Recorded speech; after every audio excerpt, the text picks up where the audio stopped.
আসসালামু আলাইকুম। আজকে আপনাদের সঙ্গে শেয়ার করব আমার জীবনের সবথেকে ভয়ঙ্কর ভূতের স্টোরি, যেটা এখনও আমার মনে পড়লে শরীরের লোম দাঁড়িয়ে যায়। সেটা হয়েছিল আমার সঙ্গে এবং সাক্ষী আমি নিজেই। তখন আমি হেফজখানায় পড়তাম।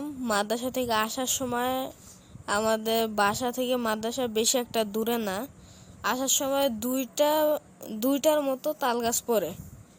সেই একটা তাল গাছের মাথায় দেখলাম যে একজন বসে আছে। আমি দৌড় দিলাম।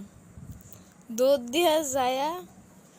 দিয়ে গিয়ে আমি আমাদের বাসার সামনে গিয়ে পা মুচকে পড়ে গেলাম।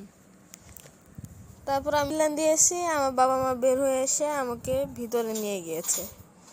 তারপরে আমার আর কিছু মনে নেই।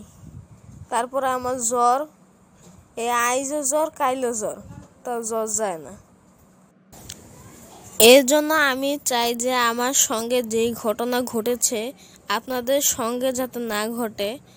আপনারা বাসা থেকে বের হন বা যেখান থেকে বের হন, শরীর বন্ধ করে নেবেন। আচ্ছা, এখন আসা যাক শরীর বন্ধ করার দোয়া সম্পর্কে জানি আমরা। শরীর বন্ধ করার 3টা দোয়া: সূরা নাস, সূরা ফালাক, সূরা ইখলাস। এই 3টা সূরা পড়ে না, তার আগে আমরা সূরা ফাতিহা পড়ে এই 3টা সূরা পড়ব। পড়া আয়াতুল কুরসি পড়া হাতের মধ্যে ফু দিয়ে পুরো শরীরে হাত আর কি মালিশের মতো করে করব। তাহলেই আমাদের শরীর বন্ধ হয়ে যাবে। আর আমরা চেষ্টা করব সবসময় পুত পবিত্র থাকার জন্য। পুত পবিত্র আপনারা কিভাবে থাকবেন? অজু করবেন, প্রসাব করে টিস্যু বা পানি নেবেন।